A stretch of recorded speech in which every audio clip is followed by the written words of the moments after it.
வகுப்பு 4 ஆனந்தம் விளையும் பூமியடி. பயிற்சி எண் 4.7.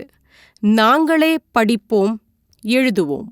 செல்ல குழந்தைங்களா, இப்போ நான் என்ன பண்ண போறேன்னா, இங்கே இருக்கிற இந்த தொடர்களை படிச்சு காமிக்க போறேன்.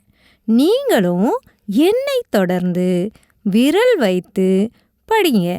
படிச்சதுக்கு அப்புறம் கடைசியா இருக்கிற அந்த கோடிட்ட இடங்களை உங்களுடைய சொந்த சொற்களை கொண்டு நிரப்புங்க. சரியா? தயாரா இருக்கீங்களா?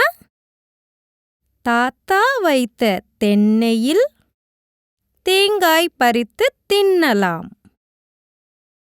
மாமா வைத்த மாமரத்தில் மாங்காய் பறித்து தின்னலாம்.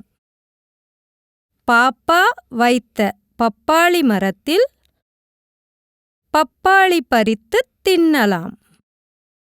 தங்கை வைத்த தக்காளி செடியில் தக்காளி பழம் பறித்து தின்னலாம்.